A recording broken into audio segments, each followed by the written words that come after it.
Now we'll talk about mixture density. So mixture density, the idea is to combine different PDF, probability density functions, which are in fact associated to different groups. So the example that we had before of ones versus sevens, when we see that there are like three ways of doing sevens. For example, we can see this is a 7, this is a 7, and this is a way to do a 7. So these are three different ways of doing sevens. For example, the A's are also interesting, especially with capital letters. We have A that way, we have A that way, which is a small a, and we have also, I would say, this kind of typographic A, which is usually not written, but put into print material, and so on. So here we just model the distribution of a given X according to this kind of different groups. So we have K groups here, and these K groups are each of them are described with a density function, and we are combining them, multiplying them with some higher probability on each of these groups to get us with the density, the mixture density, the density corresponding to this mixture. So it's kind of really similar to the supervised case that we saw before in the semester. You know, the idea is to say, okay, we are describing the distribution of the full data set as a summation of different distribution for the specific cases. With classification supervised case, we are considering the class. Here, we don't have any classes. We are unsupervised, but we have clusters that we can have computed in some ways, or we can use that as a way to estimate the clusters. But each cluster, each group has its own distribution, and we combine these distributions with the prior.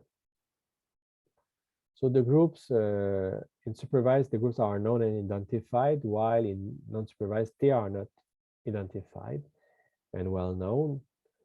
And this is also useful, for example, when we want to make use of parametric models with multivariate density functions, for example. And there are many groups in each class, so we cannot just rely on one class.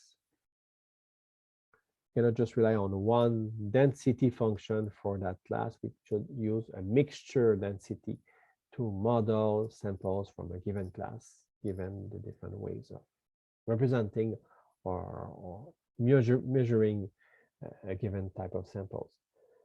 So mixture density of components, according to a normal law, looks like this. So basically, we have each components, which are J, according to the group, which are X. X is following a law, but X according to group GI follow a normal distribution with a mean covariance matrix that is associated to that group GI.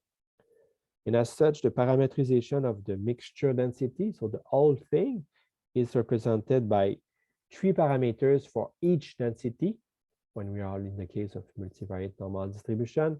So we have, yes, the mean, the vector mean, the covariance matrix, but we also have the prior of that group, all this from the groups of 1 to K. So that represents the complete parametrization of our mixture density.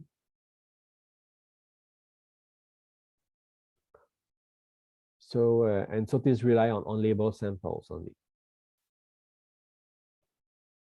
So if we go back again with the mixture density representation, we know that the proportion of the groups should sum to 1. So basically, we say that one data is coming from one group. Every data is coming from one group. So basically, any data that we see here should come from one of these groups, and the priors, the summation of the probability of being from a group, whatever the X, the summation of these values is equal to 1. Each PGI gives us the probability that X is coming up, that X, not a specific X, but a general X is coming from its distribution.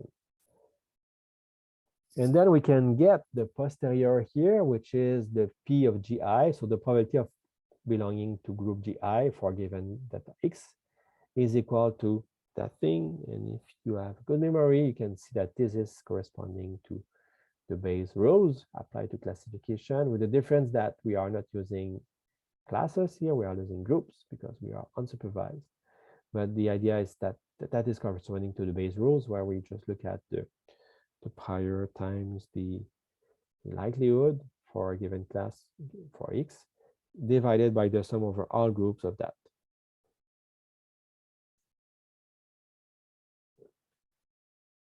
Now we will get into some more fancy stuff where we will look at the hidden indicator variables. So let's define a zt, which is equal to this, z1t, z2t, or 2zkt. Zit is giving us the association of data xt with the group gi. So it's not that far from the bit. In fact, it can be seen as a non-binary version of bit. The point is, however, is that we don't know the real value of big Z, which is corresponding to each of these ZIT. This is hidden, contrary to supervised learning where the labels are explicit. Here, we don't have this association explicited between an X and a group. We just have, I would say, some guesses, some estimation of what can be this association, having access to the truth about everything. So simplification of the notation, we'll just use a pi I here instead of PGI to make things a little simpler. And we will start with the fact that we are using some kind of multinomial distribution. So this ZIT, which is not observable, which is hidden, we just say that, okay, it is supposed to be set at 1 when variables, when sample xt belongs to the group gi, and zit is equal to 0 otherwise. And this can be modeled with this thing here. We just say, okay, pzt is equal to the product of pi power of zit, and zit is either 0 or 1. So if it's 0, it's multiplied by 1, there's no effect. And if it's 1, it means that we are using the pi value. And so we are, I would say, making the product of all pi values over the clusters from I equal to 1 to k. And from that, we can get the likelihood of observation. So we know to our vector z bold t is giving us the zit for each of the clusters, each of the groups from 1 to k.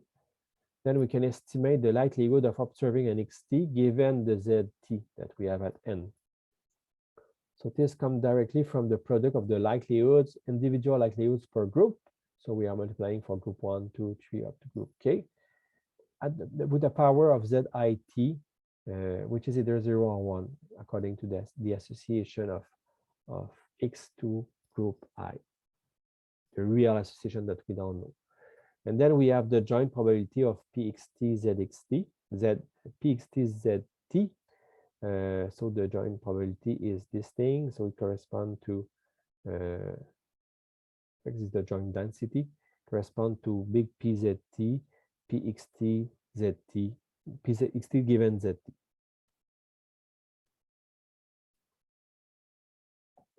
So now we will look at the log likelihood function of the parameterization here, given according to the association of the data x to the group given by the hidden variable z, big Z. So we say, okay, big L here is the log likelihood.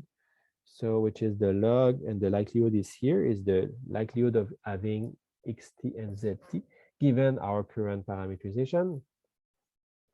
And if we develop the pxt zt, it is equal to probability of getting that zt times the conditional, I would say, likelihood here of the likelihood of getting zt given that we have the probability of getting xt given that we have zt here.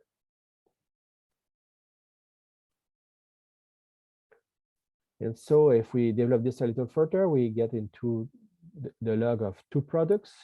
So we have the products of over the t and products over the L. So over all this, we have the pi zit.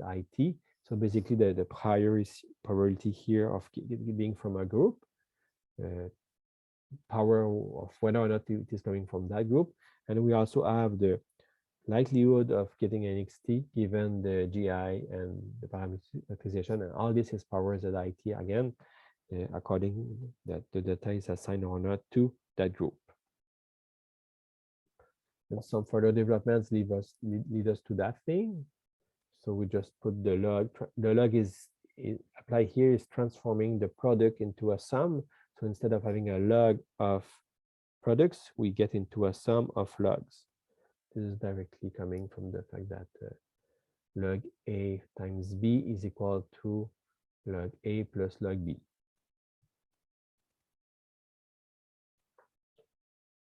Then we get the power ZIT, which is move in front of the log formulation of all this. And then we further develop this likelihood into that thing using Bayes rule. We get into this, and as such, this result is kind of interesting. We will develop this in the next presentation.